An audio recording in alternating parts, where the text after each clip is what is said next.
Fala galera, então, como prometido, estou aqui gravando um vídeo sobre a aula de anemia falciforme referente ao caso de Clarice, uma criança de 10 anos que aos 7 meses de idade ela apresentou muitas dores e edema nos dedos das mãos.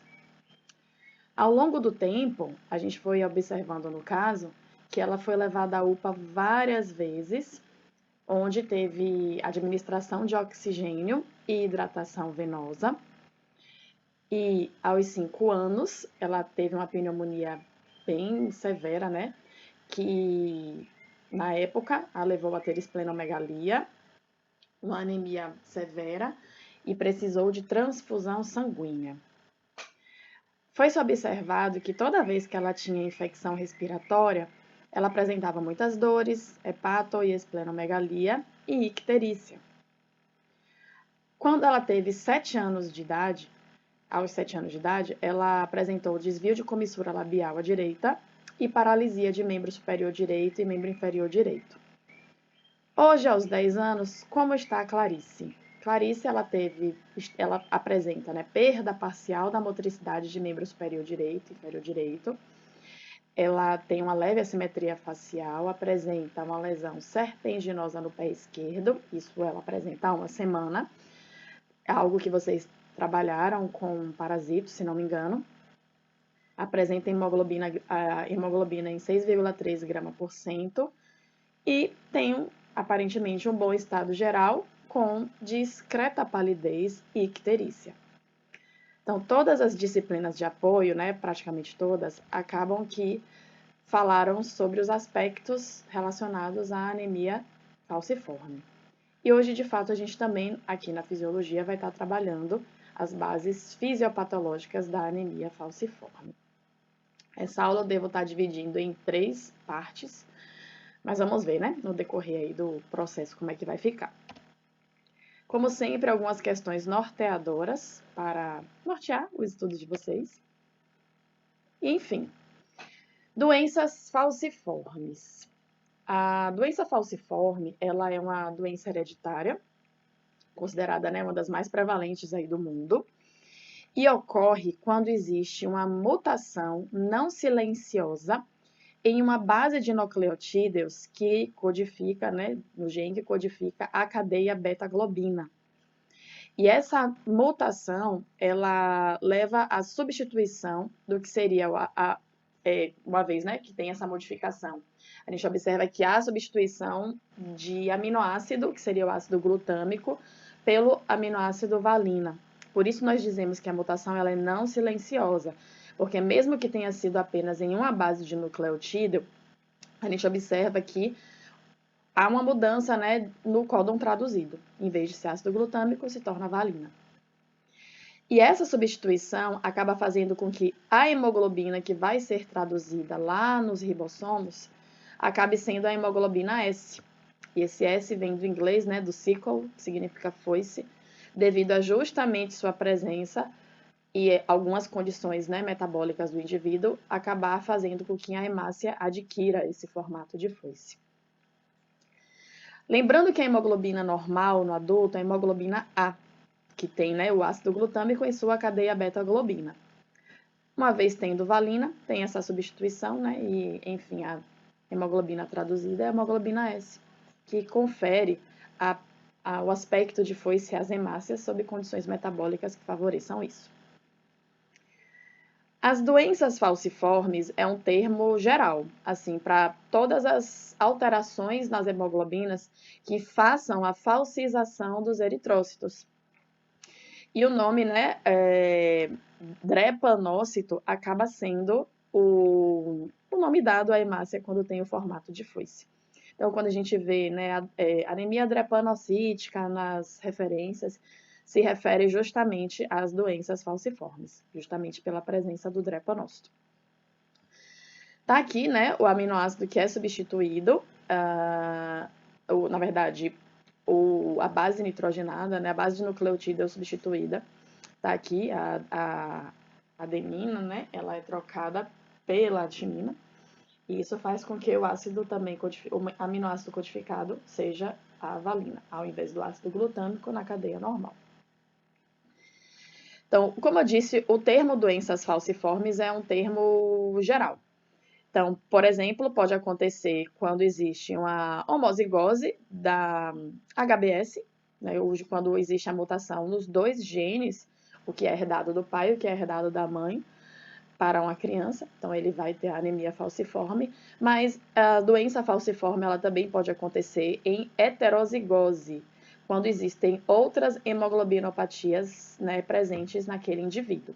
Como, por exemplo, se ele apresenta não só a HBS, mas um gene dele, sei lá, ele expressa ali a beta-talassemia. Ou quando ele tem outras hemoglobinopatias, a presença de hemoglobina C, de hemoglobina E, de hemoglobina D, também predispõe à presença de drepanócitos naquele indivíduo. Enfim, o afoiçamento também, né, que a gente pode estar chamando de falcização da hemácia, que tem a hemoglobina S, ela vai acontecer quando existirem, primeiro, altas concentrações desse tipo de hemoglobina naquele indivíduo e quando existirem baixas concentrações de oxigênio naquele sangue que vai estar circulando. O problema é que a hemoglobina S ela é menos solúvel, né, do que a hemoglobina A. O que significa esse termo desoxi-HBS ou desoxi-HBA? É quando essa hemoglobina ela foi desoxigenada.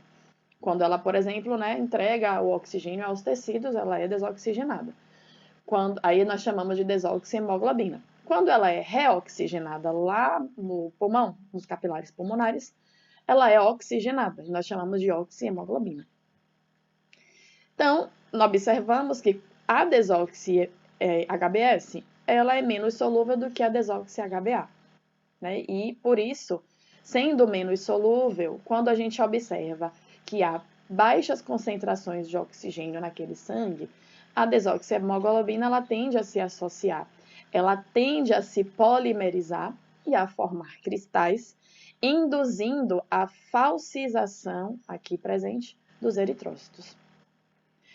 Estas hemácias, né, falcizadas, os drepanócitos, eles acabam não sendo flexíveis, como seria a hemoglobina com seu formato discoide normal.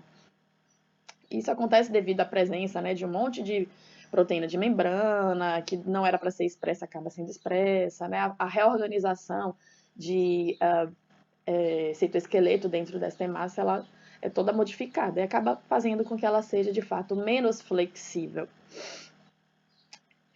E adquirirem também maior tendência, né, a se aderir ao endotélio, justamente por expressarem mais moléculas de adesão do que a hemoglobina normal.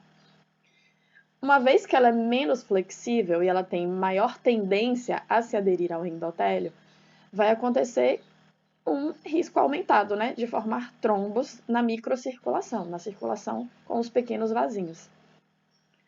Uma outra coisa que acontece, né, com o drepanócito é que o seu tempo de vida ele reduz consideravelmente, né, para mais ou menos ali 10 dias.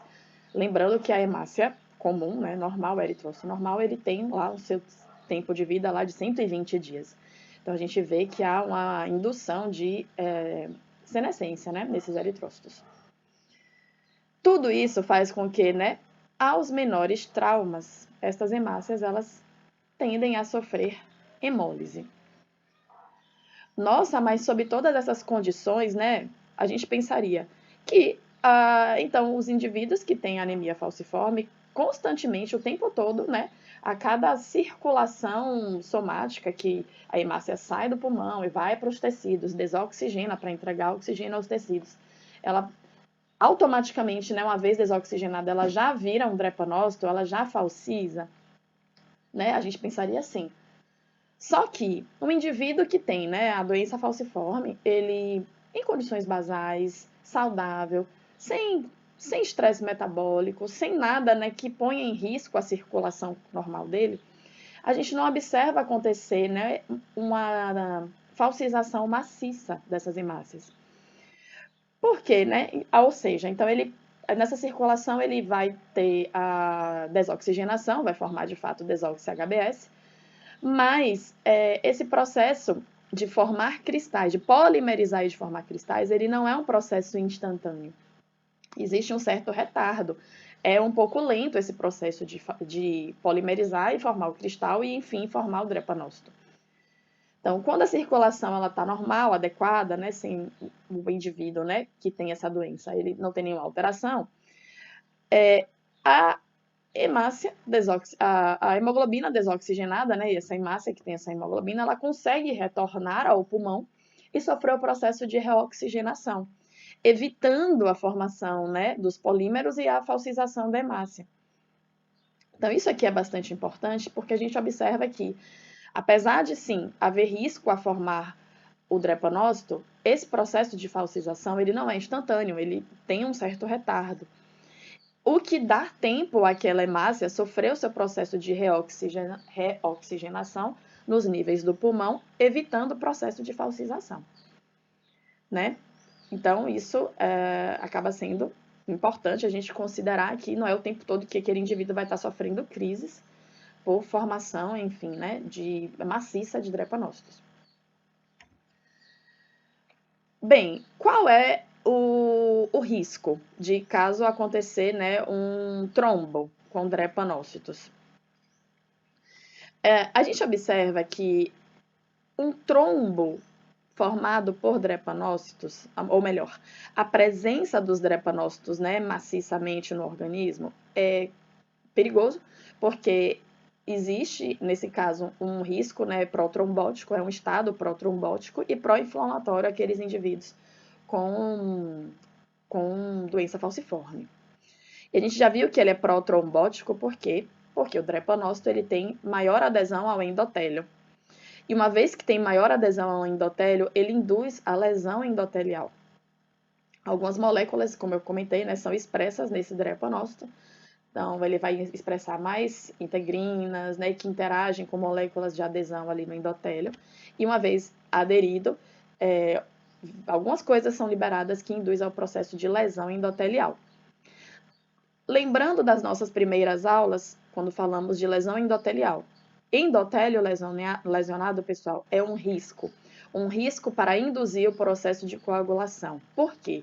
Porque aquele endotélio lesionado, ele deixa de expressar moléculas, né, anticoagulantes, a liberação dos fatores de von Willebrand, que estão ali, né, escondidinhos, como a gente pode dizer, eles estão inseridos ali no endotélio íntegro, e uma vez que ele está lesionado, acaba sendo liberado estes fatores de von Willebrand, que induz, né, processo de agregação plaquetária, ativação plaquetária e, enfim, liberação de diversos fatores e ativação de diversos fatores de coagulação. Também o endotélio lesionado expressa colágeno, né? Na verdade, aquele tecido conjuntivo subendotelial, que a gente viu que existem nos vasos sanguíneos, ele é expresso quando o endotélio lesionado. Isso também induz ativação plaquetária e indução de processo de coagulação. Uma outra coisa que acontece é que, uma vez que tem a coagulação e há a formação de fibrina, a fibrina interage muito bem com os drepanócitos senescentes, principalmente os mais senescentes, né, que vão expressando cada vez mais moléculas que, por exemplo, aquela banda 3, que acaba sendo expressa também, né, na membrana dos drepanócitos. E há uma interação, digamos assim, mais resistente da fibrina com a membrana da célula do eritrócito falcizada. Essa interação é tão resistente que faz com que haja uma dificuldade da plasmina, né, dos fatores ali de indução da ativação de plasminogênio agirem neste coágulo que está sendo formado com drepanócitos.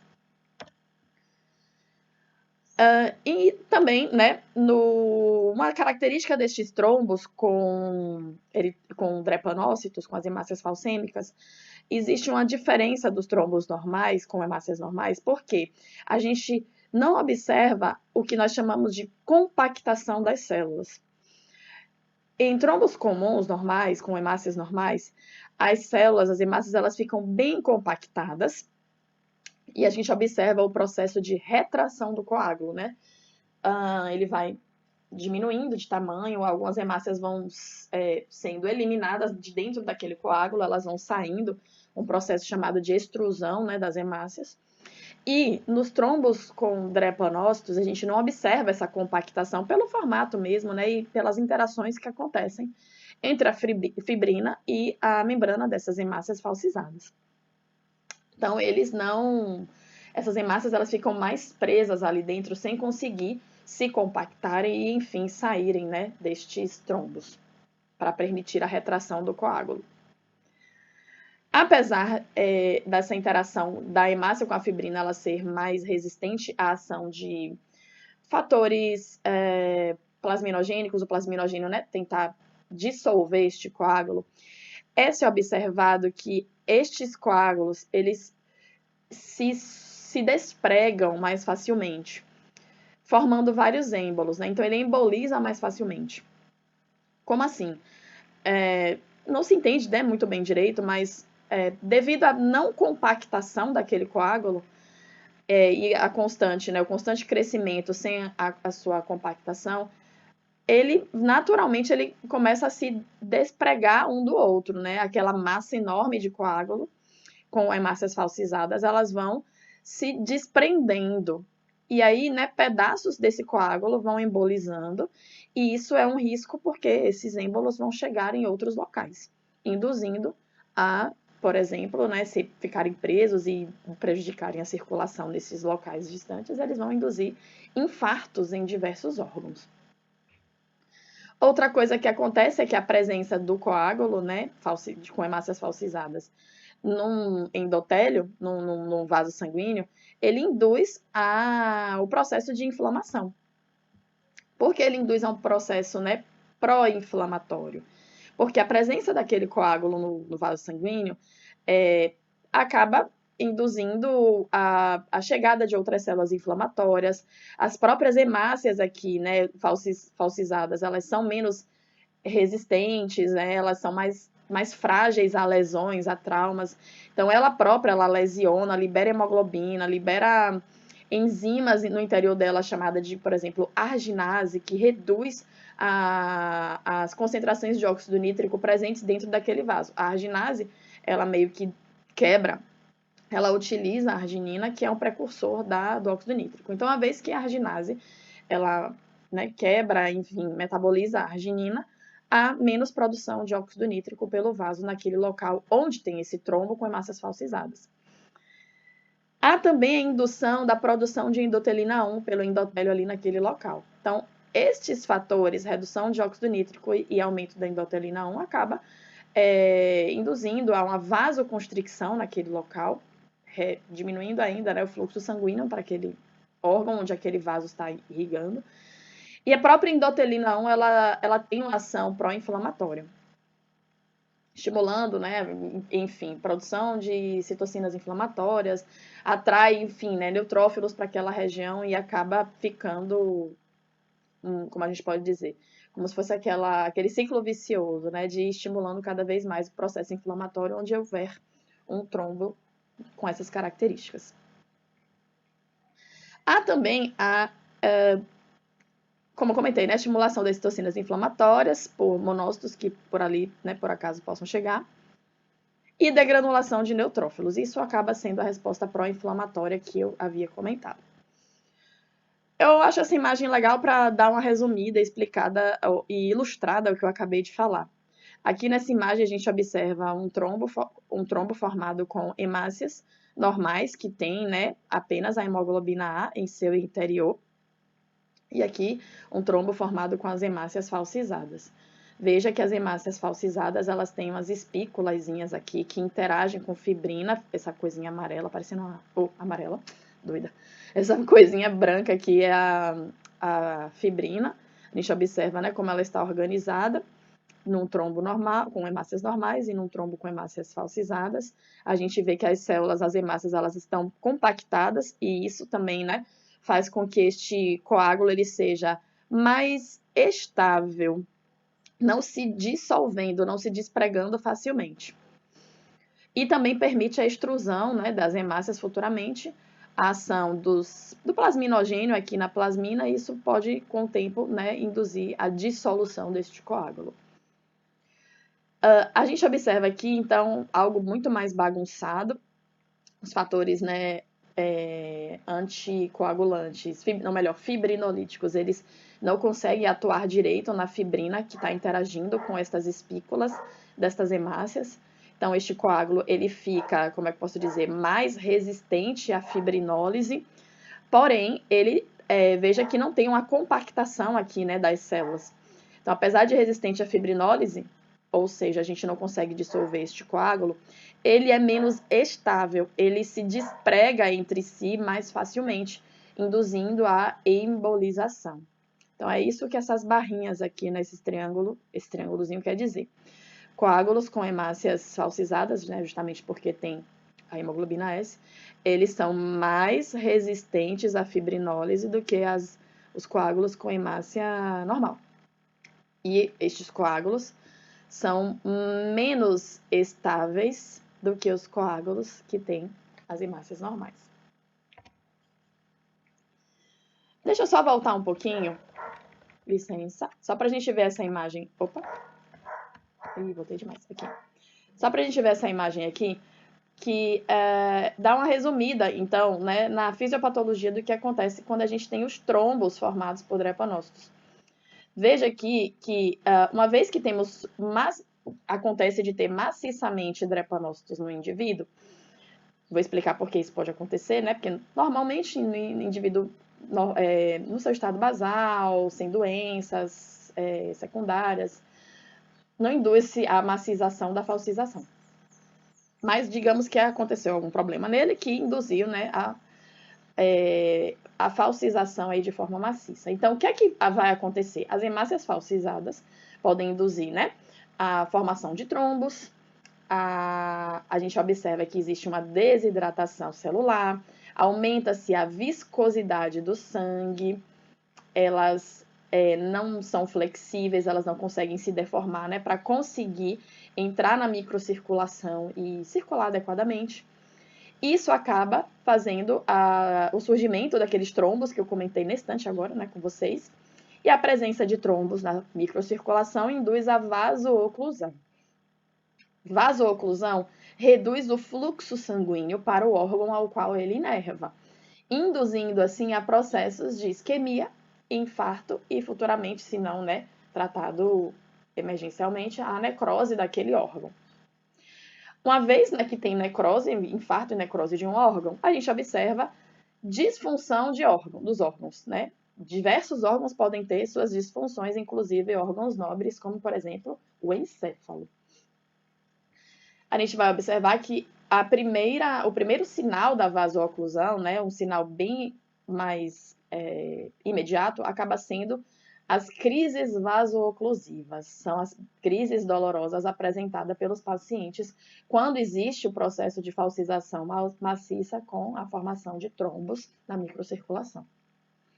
Outra coisa que acontece com esses indivíduos também é a hemólise, porque essas hemácias, como eu disse, elas são menos resistentes, então a qualquer traumazinho ela sofre hemólise e libera hemoglobina. E essa hemoglobina vai ser, né, metabolizada nos órgãos que vão fazer a metabolização dessa hemoglobina, como o sistema retículo endotelial, produzindo a bilirrubina. Então, esses indivíduos, eles apresentam icterícia justamente pela hemólise que é observada quando essas hemácias estão presentes e mesmo lesionadas. Então, agora eu vou adiantar de novo. E a gente vai ver, após visualizar aquele desenho, né, aquele esqueminha, quais são os principais episódios clínicos de um indivíduo que tem a anemia drepanocítica. E aqui, essa tabelinha legal, eu retirei deste livro, porque ele mostra aqui por faixa etária, né, o que acaba aparecendo, né?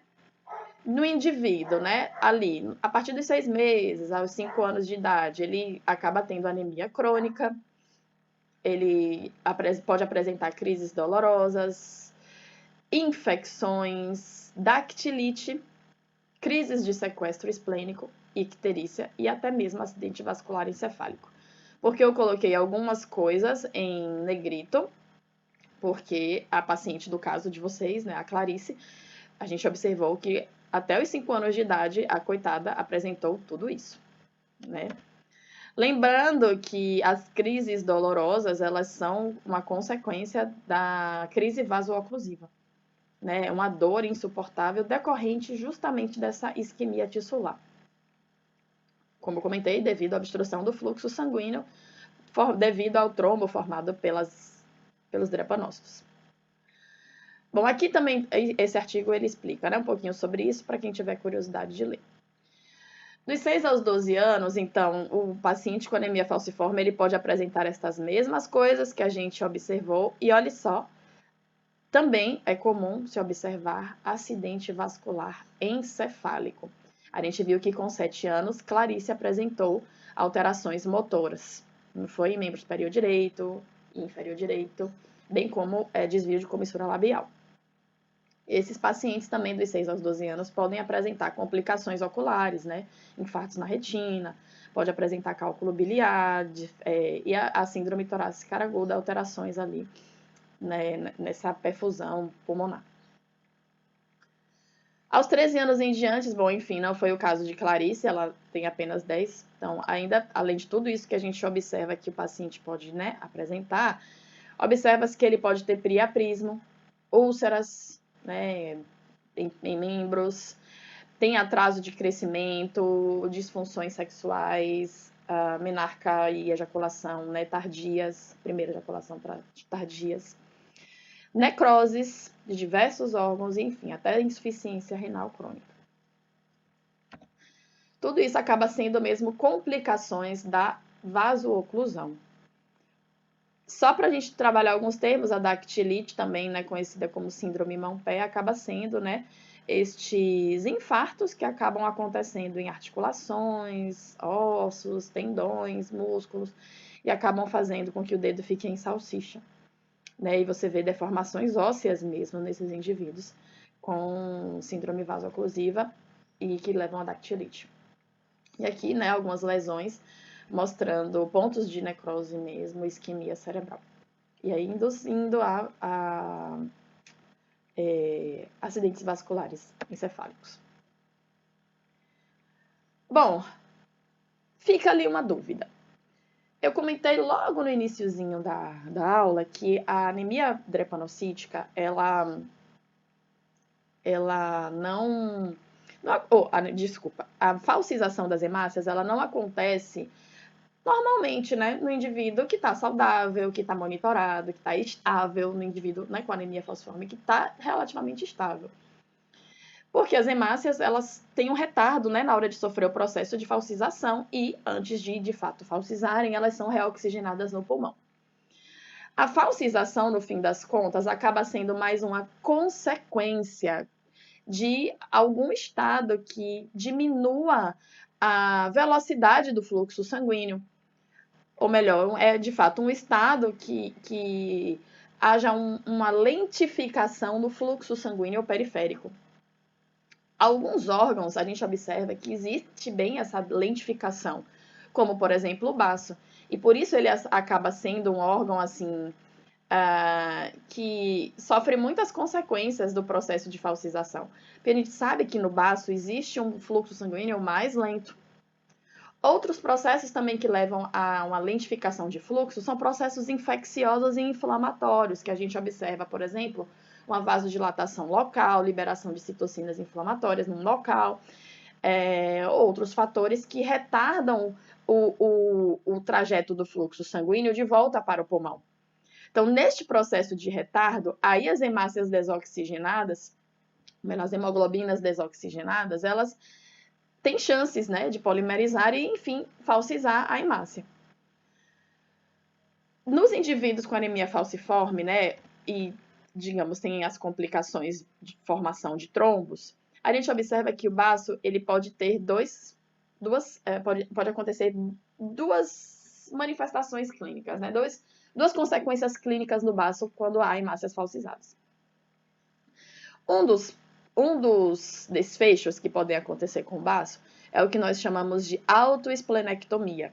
É o que normalmente acontece com indivíduos que têm anemia drepanocítica. A autoesplenectomia acontece quando há, de fato, formação de trombos dentro do próprio baço, e isso leva à isquemia dos tecidos do baço. Uma vez que leva à isquemia dos tecidos do baço, ele infarta, né? Ele morre e, consequentemente, o local onde haveria, né, parênquima do baço, ele sofre um processo de fibrose. Uma vez sofrendo o processo de fibrose, ele perde sua função, a perda funcional do baço. Então, essa é uma das consequências, digamos, menos pior que possa acontecer no baço para o indivíduo com anemia falciforme. Grave mesmo é quando existem as crises, né, com sequestro esplênico. Ele sim é de maior gravidade funcional, porque uma vez que acaba acontecendo o sequestro esplênico, a gente observa, por exemplo, uma lentificação grande deste processo de passagem do sangue, e com isso há um risco, né, um aumento de hemólise que possa acontecer das hemácias dentro aqui do baço. E a hemólise acaba sendo maciça, gradual. Esse quadro ele acaba sendo algo muito súbito. E uma vez instalado, a gente observa que a lentificação do sangue acaba acontecendo aqui, é como se o baço de fato acaba sequestrando o sangue aqui, induz a lesões das hemácias e a hemoglobina desses indivíduos cai gradativamente. Esse indivíduo ele pode, né, acabar sofrendo muito com choque, né, e uma hipóxia intensa, hipoxemia intensa. Muito bem, então pensando aqui nesse processo, né, de hemólise que acaba acontecendo com o indivíduo, né, com anemia falciforme, aí a gente pensa o seguinte: nesses indivíduos com doença falciforme, como é que então vai ficar a sua eritropoese? Bom, a gente tem ali um fato, né, que indivíduos com anemia falciforme, eles têm uma hemólise instalada.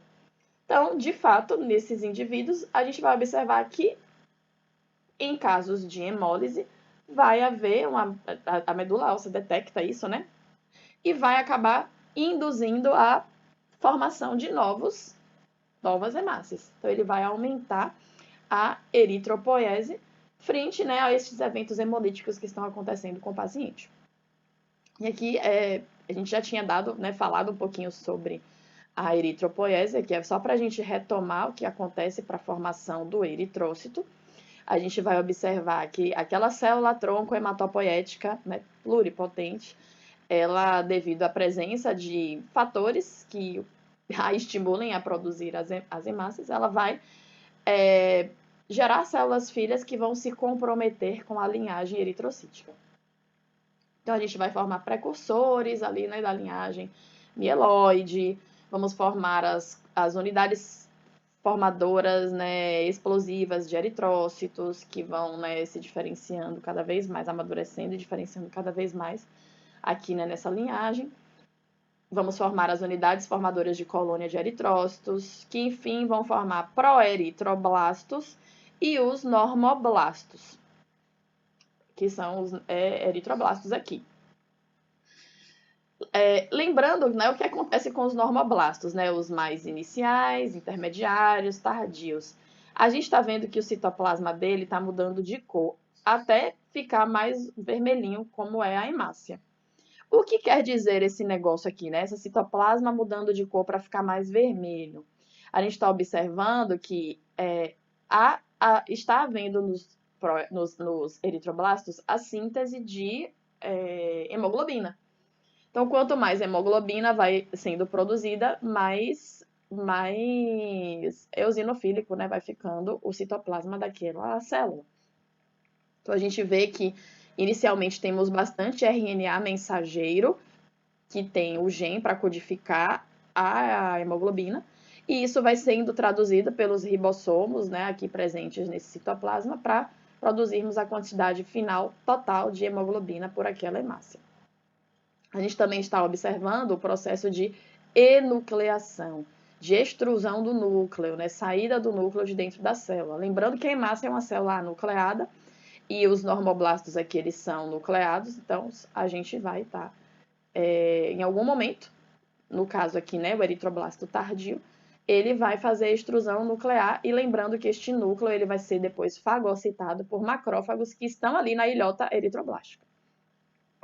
Uma vez que o núcleo é eliminado, o eritroblasto ele se torna o reticulócito e este sim vai para a circulação sanguínea.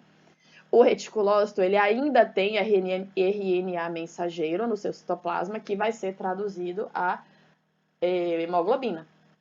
Quando já tiver, né, todo o RNA traduzido, né, toda a hemoglobina sendo produzida, nós temos então a hemácia. Então isso leva mais ou menos o que? Uns 3 diazinhos, né? Na própria circulação para que haja o amadurecimento final do reticulócito para o eritrócito.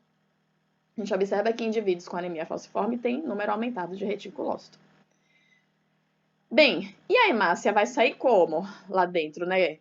Qual é o tipo de hemoglobina que vai ter nesses indivíduos? Esses indivíduos vão ter a hemoglobina S, porque é o que eles têm. Mas a hemácia não necessariamente vai sair falsizada, né? Como eu comentei, ela vai ter que chegar em um local onde a predisponha a desoxigenar, a ficar menos oxigenada e, enfim, ter um retardo de fluxo sanguíneo para que ela polimerize a hemoglobina e, enfim, sofra o processo de falsização. Uma vez, então, falado sobre a eritropoiese, vamos falar um pouquinho da hemoglobina e eu vou gravar isso num próximo vídeo.